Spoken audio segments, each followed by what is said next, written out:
study of class 8 science, chapter number 3, fibers and plastics. Fibers and plastic. First topic is fiber, second is plastic. दो चीजें पढ़नी है हमें, fibre के बारे में और प्लास्टिक के बारे में. फाइबर क्या है पहले ये जानेंगे.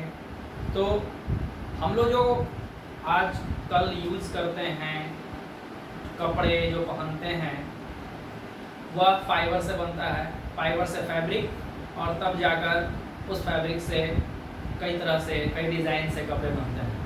तो फाइबर्स क्या है, फाइबर्स में आपका इसके टाइप्स क्या है, ये सब जानेंगे. फाइबर जैसा कि हम लोग बताया भी कि जो कपड़े हम लोग पहनते हैं ये फाइबर से बनते हैं. और फाइबर्स के दो टाइप होते हैं. पहला जो है वो है आपका नेचुरल फाइबर और सेकंड जो है वो है मैन मेड.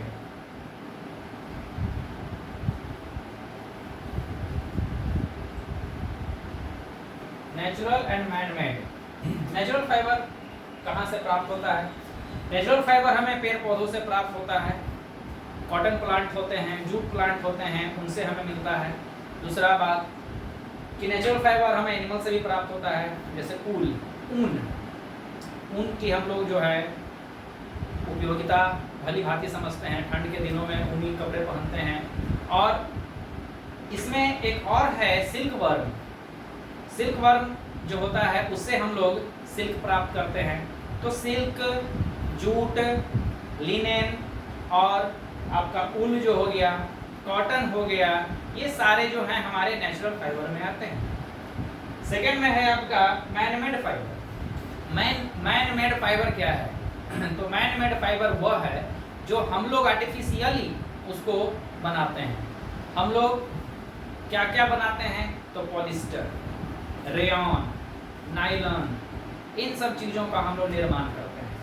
अब ये क्या है, ये कैसे बनता है? तो नेचुरल फाइबर के बारे में आपने ये समझा कि कॉटन है, जूट है. कॉटन प्लांट होता है, खेतों में उगाया जाता है. ठीक. मैन मेड खेतों में नहीं उगता है. मैन मेड फाइबर क्या है? उनको हम लोग फैक्ट्रीज में बनाते हैं.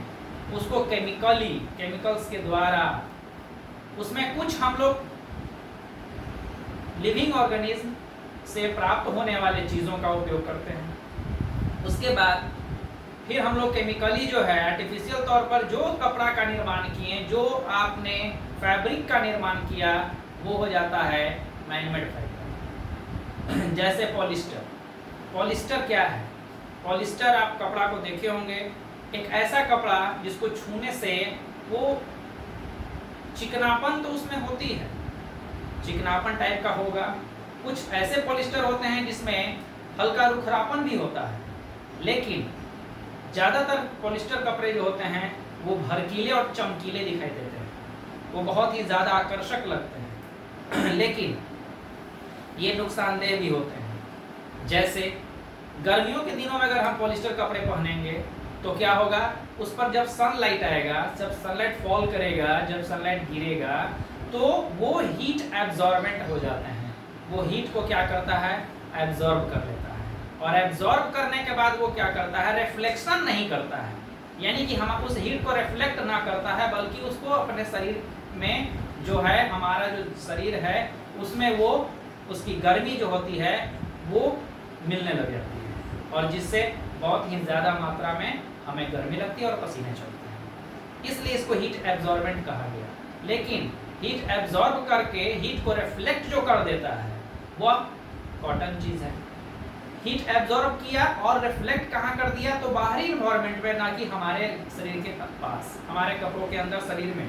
वो हीट एब्जॉर्बेंट नहीं है. हीट एब्जॉर्ब वो खुद कर लिया लेकिन हमारे शरीर को नहीं आने दिया. वो कॉटन कपड़ा जिसे पहनने से हमें ठंडक सी महसूस होती है. ऊनी कपड़ा जो होता है, अब वो क्या है, हम लोग गर्मियों के दिनों में ऊनी कपड़े नहीं पहन सकते हैं. ऐसा नहीं कि ये समझेंगे कि नेचुरल फाइबर है तो वो क्या है भाई, ऊन है तो नेचुरल फाइबर है, इसकी वजह से क्या होगा कि वो भी हमें राहत देगा. तो ऐसा नहीं है. और आप भी जानते हैं कि ठंड के दिनों में हमें शरीर को टेम्परेचर को बनाए रखने के लिए, गर्म रखने के लिए हम लोग ऊनी कपड़ों का प्रयोग करते हैं. इसके बाद इसमें आता है, आप स्कूल में टाई देखते होंगे, स्कूल में जो टाई का यूज होता है वो अधिकतर नायलॉन कपड़े के बने होते हैं, रेयॉन कपड़ों के बने होते हैं। रेयॉन कपड़े, नायलॉन कपड़े, ये सब जो होते हैं वो सिंथेटिक फाइबर है। ये मैनमेड फाइबर सिंथेटिक फाइबर होता है जो केमिकली फैक्ट्रीज में बनाई जाती है और वह हमारे लिए क्या है, नुकसानदेह है। अब रही बात की टाई हमारे कपड़ों के ऊपर से लगानी होती है, इसलिए उसका प्रयोग करते हैं। ये कपड़े काफ़ी मजबूत होते हैं, ये स्ट्रॉन्ग होते हैं, लेकिन आरामदेह नहीं है, not comfortable but strong. Nylon जो होता है उसकी रस्सियाँ बनाई जाती हैं, रस्सी बनते हैं ताकि वो काफ़ी मजबूत होती है और अगर इन्हें आग में जलाया जाए तो क्या है, आसानी से दे कैच फायर इजीली, वो बहुत आसानी से इसमें आग पकड़ लेती है।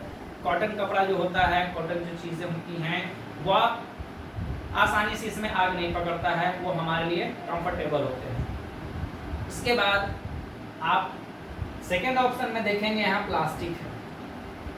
आप अपने किताब में देख लेंगे फाइबर के बारे में और कुछ अगर दिया है, कुछ अगर उसमें चीज़ें हैं जो आपके समझ में नहीं आ पाई तो फिर हमें बताएंगे। सेकेंड में है प्लास्टिक। प्लास्टिक का आजकल जो उपयोग है बहुत ही ज़्यादा मात्रा में बढ़ गया है। प्लास्टिक की कुर्सी, प्लास्टिक का बॉटल, प्लास्टिक के बहुत सारे ऐसे चीज़ें जो आप देखते हैं घर में बर्तन के रूप में भी बहुत प्रयोग होता है और बर्तनों में भी प्लास्टिक का उपयोग होता है।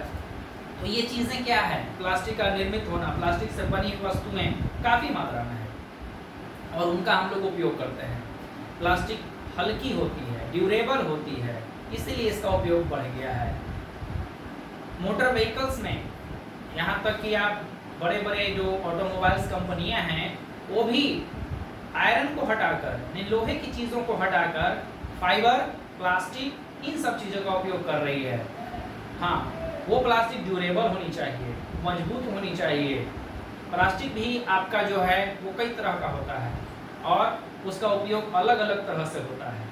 जैसे मैं एक छोटा सा उदाहरण आपको बता दूं, प्लास्टिक आप बच्चों को जानने के लिए, कोई प्लास्टिक आप अगर घर में देखते हैं, प्लास्टिक की बाल्टी अगर देखते हैं वो बहुत कड़ा होता है, हार्ड होता है, तो समझिए कि वो कमजोर है, मजबूत नहीं है, लचीलापन उसमें नहीं है, वो कमजोर है। एक बाल्टी पानी भरकर अगर उसको एक फ्लोर से गिराया जाएगा तो वो बहुत जल्दी फट जाएगा। लेकिन जो लचीला होगा, मुलायम होगा, वो क्या होगा, हो सकता है वो ना फटे, और फटे तो उसमें हल्की दरार आए। ये छोटा सा उदाहरण आपको मैंने सिर्फ पहचान करने के लिए बताया है। और आप घर में देखते होंगे प्लास्टिक से बनी हुई चीज़ें, जैसे कुर्सी हल्की होती है, कहीं भी आसानी से आप उसको ले लीजिए, रख दीजिए, यूज़ कर लीजिए। प्लास्टिक का टेबल, ये सब चीज़ें जो बहुत ही ड्यूरेबल होती हैं, कंफर्टेबल होती हैं, यूज़ करते हैं।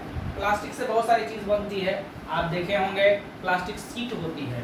प्लास्टिक सीट जो है वो किस लिए, तो छोटे मोटे दुकानदारों को देखे होंगे कि वो लोग अपने ठेले के ऊपर एक कवरिंग कर देते हैं प्लास्टिक का, किस लिए, धूप से बचने के लिए। वो फोल्डिंग टाइप की है, उसको मोड़ दिया, आसानी से लगा दिए, कुछ दिनों तक रहा, वो धूप पानी से उसे बचाया, इसके लिए प्लास्टिक का यूज़ होता है।